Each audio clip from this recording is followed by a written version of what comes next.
더불어민주당 이재명 대표가 오늘 신년 기자회견을 열었습니다. 이 대표는 검찰 수사에 대해서 국민의 한 사람으로서 매우 부당한 처사라고 주장했습니다. 하지만 국민의힘은 이 대표의 성남FC 의혹에 대해서 혐의가 명백하다며 강하게 비난했습니다. 국회 취재기자 연결해서 자세히 들어보겠습니다. 박규환 기자.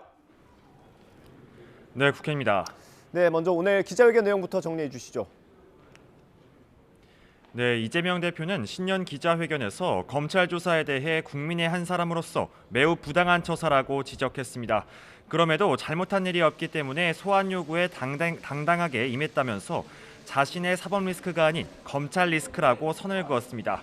이 대표는 또 불체포 특권을 포기할 뜻이 있느냐는 질문에는 상황이 달라졌다며 검찰을 직격했습니다. 직접 들어보시겠습니다. 지금은 검찰 그 자체가 권력이 되면서 균형이라든지 합리성이라든지 이런 건 전혀 고려하지 않고 수사 기소권을 그야말로 남용하는, 수사를 하는 것이 아니라 정치를 하는 상황이라는 점들을. 이 대표는 또 윤석열 대통령에 대해 영수회담을 거듭 제안하고 정치개혁과 관련해선 대통령 4년 중임제와 결선투표제와 함께 국무총리 국회 추천제가 필요하다고 강조했습니다.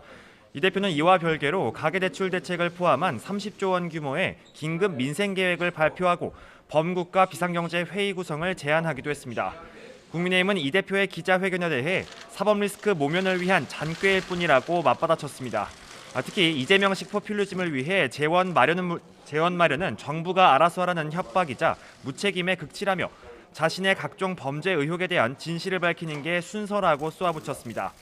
국민의힘 정진석 비상대책위원장은 이 대표의 성남FC 의혹이 딱 떨어지는 제3자 뇌물죄라면서 조사에서 사실상 묵비권을 행사하는 등 법망을 빠져나가려 한다고 맹비난했습니다. 이어서 들어보시겠습니다. 딱 떨어지는 제3자 뇌물죄입니다. 법꾸라지 한 마리가 대한민국 정치 전체를 흐리고 있습니다.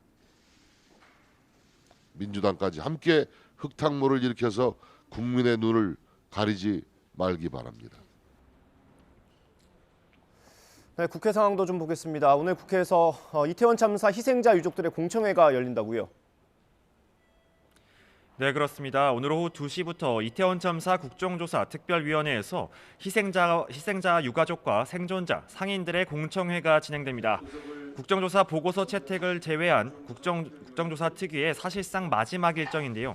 유가족 8명을 포함해 모두 12명이 당시 참사 상황과 이후 대처 등에 대한 문제점을 지적할 것으로 보입니다. 앞서 민주당은 이상민 행정안전부 장관을 비롯한 정부 관계자를 출석시켜 유족과 대질이 이뤄져야 한다고 주장했지만 여당이 이에 반대하면서 결국 이 장관 출석은 불발됐습니다.